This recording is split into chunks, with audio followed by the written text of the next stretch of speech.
Merci. Bonsoir à tout le monde. Merci de votre présence ce soir. Je me présente, je m'appelle Marc Buchet. C'est vraiment au nom d'OCO-DNA, je vous remercie de votre présence ce soir. Donc, cette séance d'information aura pour thème le remboursement du profilage moléculaire étendu. Effectivement, depuis peu, les mutualités libérales du Héno-Namur on finance partiellement le profilage moléculaire du cancer. À cette occasion, nous aurons le plaisir d'introduire M. Jacquemin, président des mutualités libérales Héno-Namur, et le docteur Seron, docteur oncologue à l'hôpital de Jolimont. Les présentations feront suite également une séance de questions-réponses. Vous pourrez poser vos questions via l'onglet « Chatter » qui se trouve à droite de votre écran. Et nous ferons un plaisir, ainsi que les orateurs, de répondre à vos questions en fin de session. Je laisse de suite la parole à notre premier intervenant, M. Philippe Jacquemin, et qui va vous parler du financement au sein de la mutualité libérale. Monsieur Jacquemin, installez-vous. Bonjour à tous. D'abord, une petite précision. Je ne suis pas le président, le directeur de la mutualité libérale Héno-Namur. Et donc, manifestement, la mutualité libérale Héno-Namur est la première en Belgique à intervenir dans ce test de profilage moléculaire des tumeurs. Alors, notre but, c'était d'intervenir dans les frais résultant d'une prescription médicale pour la réalisation d'un profilage moléculaire. Ce test permet d'adapter au mieux la stratégie et la prise en charge thérapeutique du patient. Donc ça, c'était l'objectif premier. On sait que la médecine progresse chaque jour et que chaque cancer a ses spécificités. Donc chaque patient est unique. Et notre volonté était aussi d'avancer vers la véritable médecine de précision. Cette technique permet évidemment aux oncologues de disposer d'outils d'aide à la décision thérapeutique. Ce sont des aides.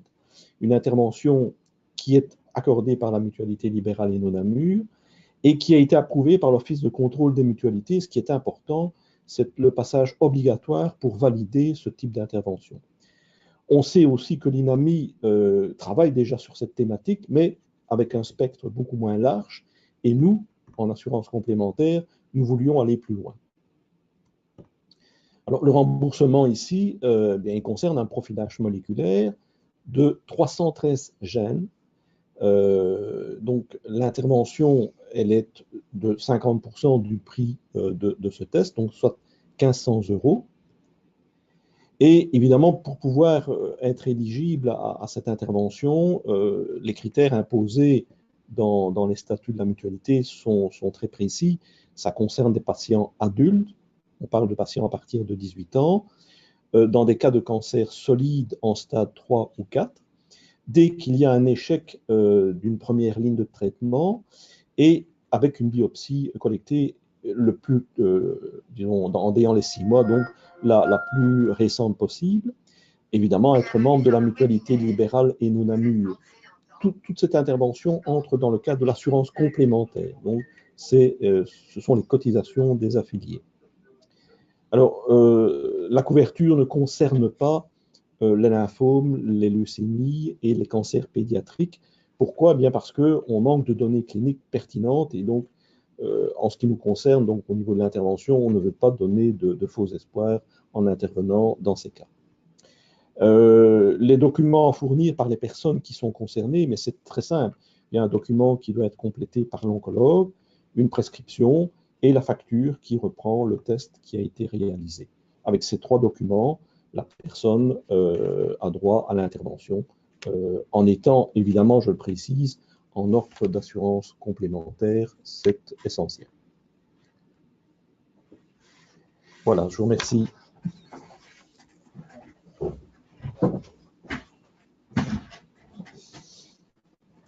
Bonjour à tous, et moi je me présente, donc je suis Emmanuel Seron, je suis oncologue médical dans le groupe Jolimont. Je ne déclare évidemment aucun conflit d'intérêt et mon rôle à moi est de vous présenter la façon la plus objective possible le rationnel et les avantages d'offrir aux patients un profilage moléculaire combiné chez les patients donc atteints d'un cancer avancé afin de leur offrir un traitement personnalisé et le meilleur traitement possible.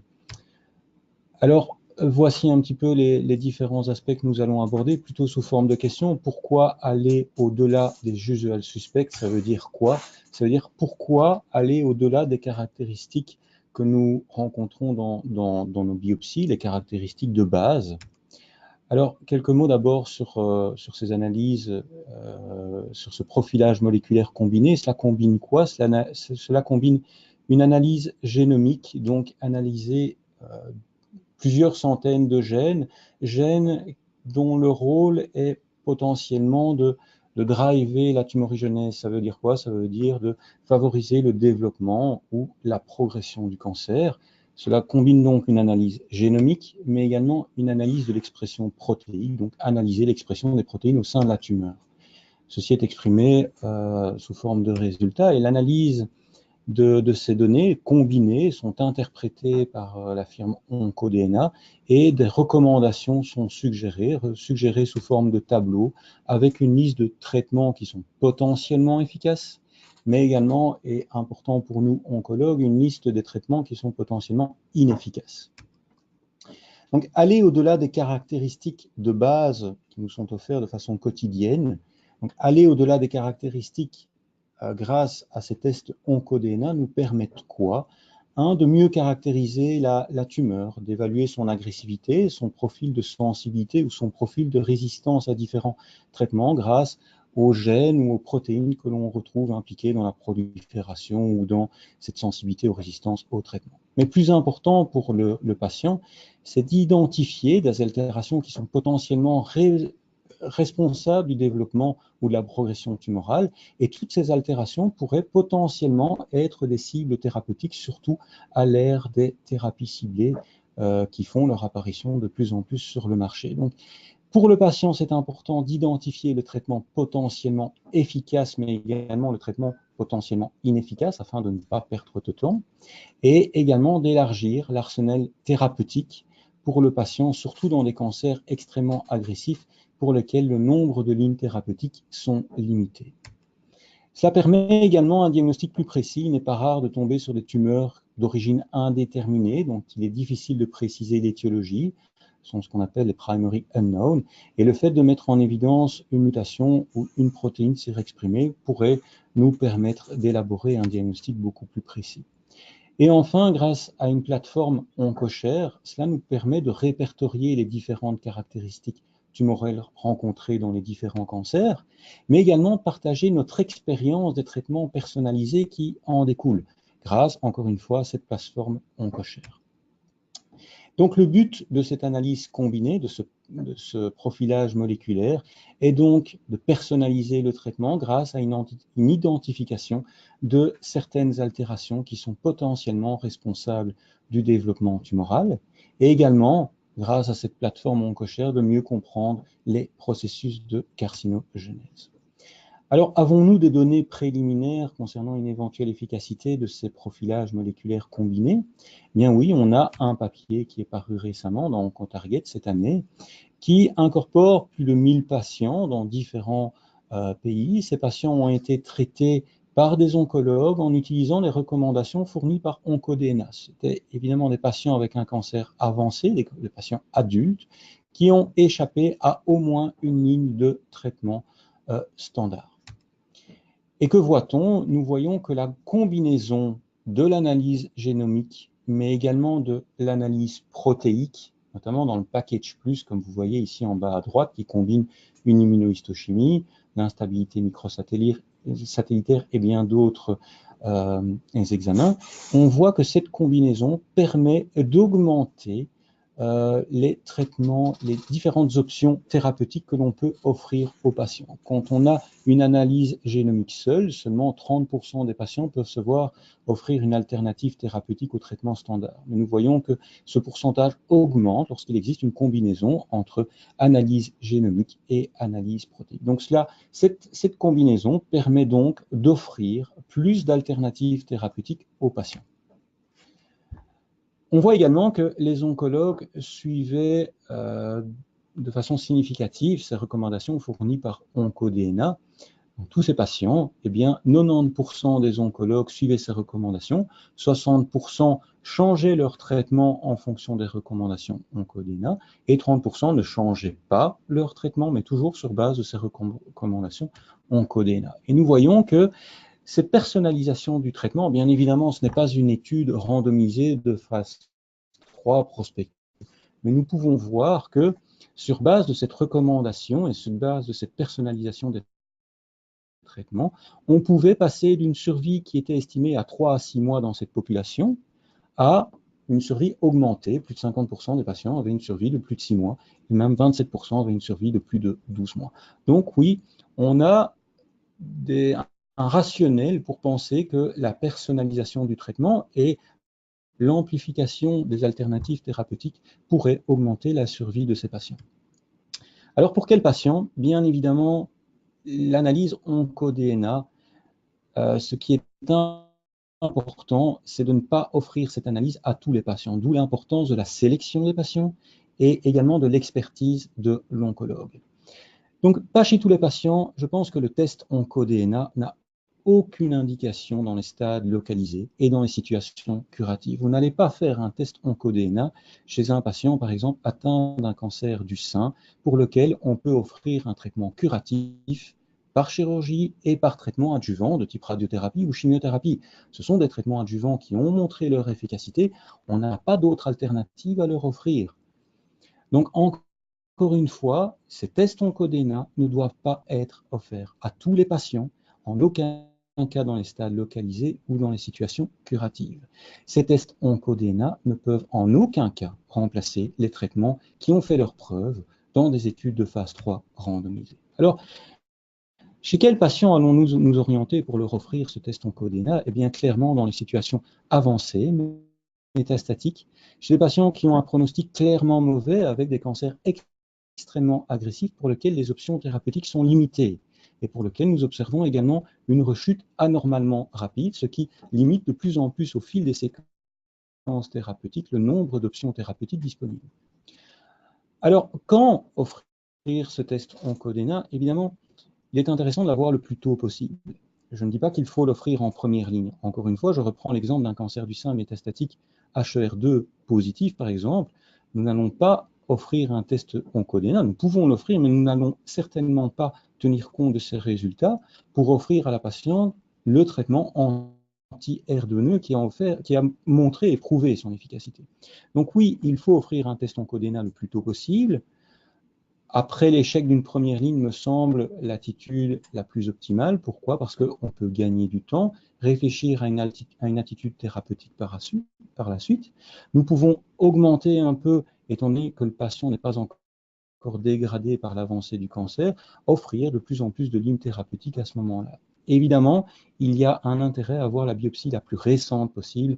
Nous n'allons certainement pas réaliser une analyse génomique et protéique tumorale sur une biopsie qui date d'il y a plus de 3 ans. Cela n'a aucun intérêt. Il faut, pour bien comprendre le cancer, pouvoir analyser le cancer que nous traitons aujourd'hui et pas il y a 3 ans.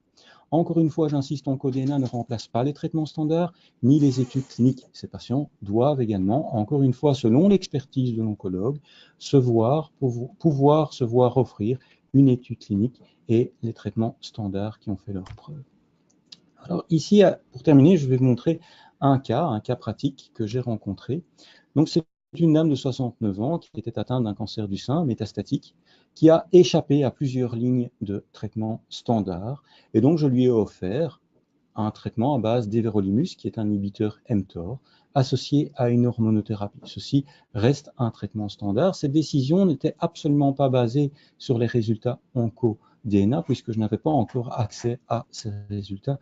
et à ce moyen theranostique à ce moment-là.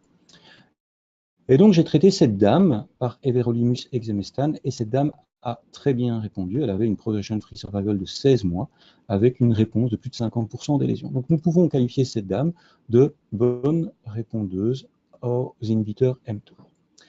En cours de traitement, elle a progressé et l'onco-DNA a fait son apparition. J'ai fait une analyse onco-DNA qui était rétrospective sur la biopsie numéro 1 qui a été fournie juste avant de débuter le traitement Everolimus exemestane.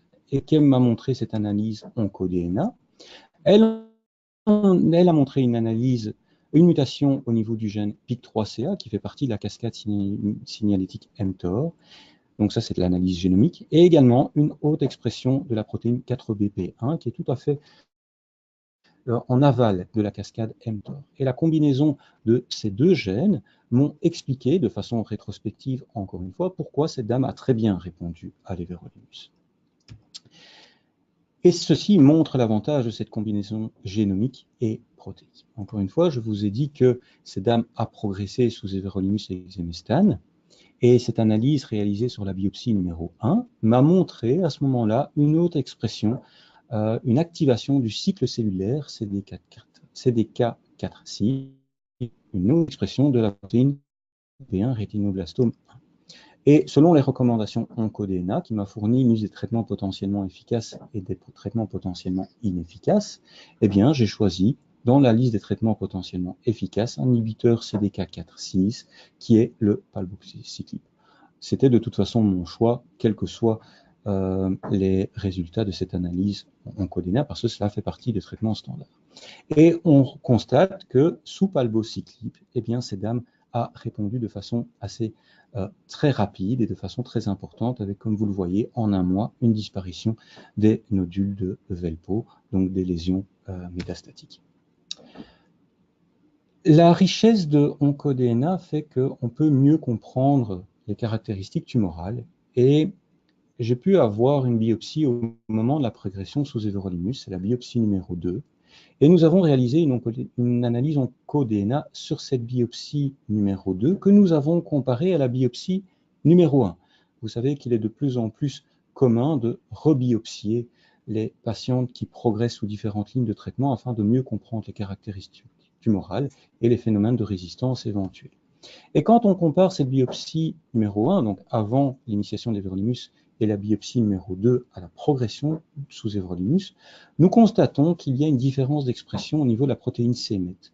Autant à la biopsie numéro 1, il n'y avait pas d'expression c-MET, autant à la biopsie numéro 2, donc sous Everolimus, après progression sous Everolimus, il y a une forte expression de c-MET. Ce qui nous fait dire que, oui, c-MET pourrait être un candidat potentiel dans le développement de résistance aux inhibiteurs mTOR. Ceci doit évidemment être prouvé dans des études à large échelle. Mais ce qui est important pour cette patiente, c'est que la biopsie numéro 2 nous a permis de mettre en évidence un traitement qui pouvait potentiellement être efficace, qui sont des anticorps anti-MET, donc des thérapies qui vont cibler cette protéine MET. Et c'est ce que j'ai fait. J'ai traité cette patiente par cabozantinib, qui est une thérapie ciblée dirigée contre le récepteur MET, et vous voyez qu'en l'espace d'un mois, nous avons une réponse assez importante au niveau radiologique et au niveau clinique également, chez cette patiente avec une nécrose des différentes lésions, voire une disparition de certaines lésions métastatiques. Donc cette analyse onco-DNA, même si au début n'a pas changé mon attitude thérapeutique, a permis, grâce à l'analyse des biopsies récentes, de mettre en évidence un traitement qui était, je ne vais pas dire potentiellement, qui s'est révélé être efficace.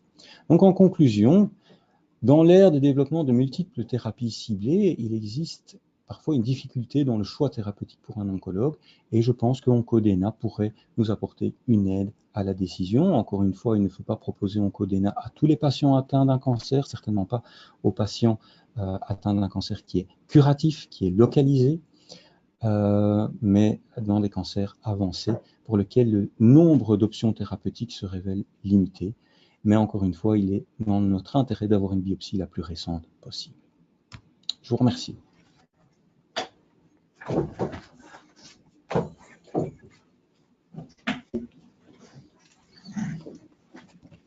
Merci de votre attention. Je vais prendre quelques minutes pour parcourir les questions qui ont été posées.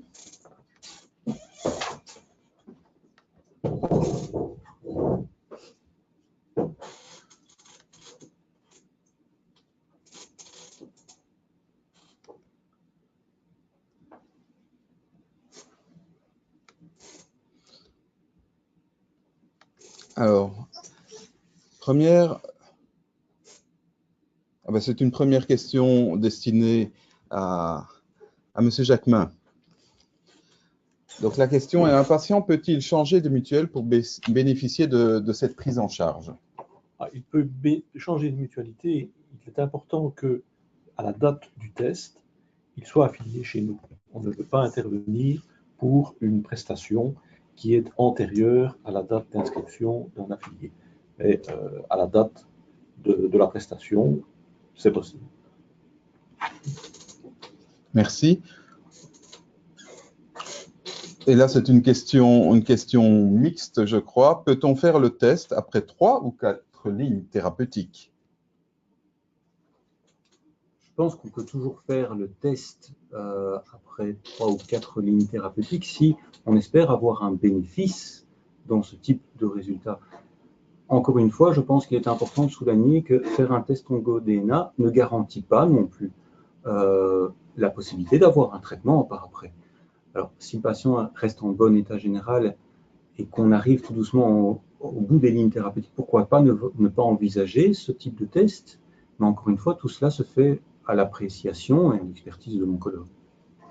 Mais par contre, je pense que pour cette même raison, puisque c'est intéressant de faire les tests rapidement chez les patients qui se dégradent vite, la mutualité libérale n'intervient qu'entre la première et la deuxième ligne. C'est ça, la première et la deuxième ligne. Ça, ce sont les critères, disons, de démarrage de cette intervention.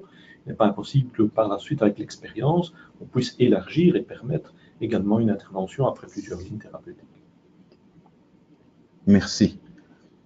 Combien de temps un patient doit-il attendre pour faire le test une fois qu'il a changé de mutuelle? Là, vous avez déjà partiellement répondu. Oui, dès qu'un patient est affilié à la mutualité libérale, il peut effectuer le test, il n'y a aucun souci.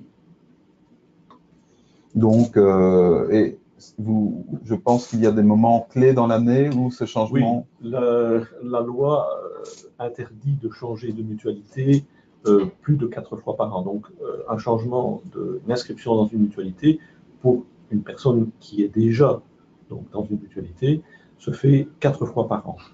Et elle doit se contacter la nouvelle mutualité, disons, avant le 5 du mois qui précède le trimestre de changement. Donc, je prends un exemple. Pour le 1er janvier 2019, les personnes qui souhaitaient changer de mutuelle devaient faire leur demande avant le 5 décembre. Donc ici, on est parti pour le 1er avril. Merci. Et enfin, une question pour le docteur Seron. On parle d'une biopsie qui doit être âgée de 6 mois au plus. Donc, le cancer, ça évolue et ça développe des moyens toujours de résistance au traitement qu'on lui donne. Et donc, les caractéristiques tumorales, elles évoluent au fil du temps et au fil des traitements. Donc, ça veut dire que si vous prenez une biopsie qui a été faite il y a 1 an, avec 1 an de traitement en continu, la biopsie, elle va changer, les caractéristiques tumorales, elles vont changer inévitablement. Et donc, je pense que si on veut offrir une alternative thérapeutique, une option thérapeutique la meilleure pour le patient, il faut se baser sur la biopsie qui reflète le mieux les caractéristiques tumorales au moment où on veut traiter le patient. Et donc, c'est la raison pour laquelle cette biopsie doit être la plus récente possible. Moins de 6 mois est une très bonne idée. Docteur Seron, vous avez parlé d'une analyse de tumeurs solides. Êtes-vous favorable à un suivi en liquide de biopsie pour les cancers du sein métastatiques pour détecter les résistances? Alors, les biopsies liquides vont tout doucement, et j'espère, remplacer dans les années à venir les analyses sur tumeurs solides. Mais encore une fois, je pense que pour l'instant, on doit au moins faire les deux pour pouvoir pouvoir permettre d'affirmer que la biopsie liquide reflète bien la biopsie solide que l'on a actuellement. Donc j'espère que ça va tout doucement remplacer les biopsies solides, mais pour l'instant, on n'a pas encore assez de recul et on n'a pas encore assez d'études de phase randomisées, prospectives, qui nous montrent que c'est utile. Merci. Enfin, une dernière question. Combien coûte un test? Donc, un test est pris en charge par une mutualité libérale pour 1500 €. Et donc, le test de biopsie solide coûte un peu moins de 3000 €. Alors, si vous avez encore des questions, c'est le moment.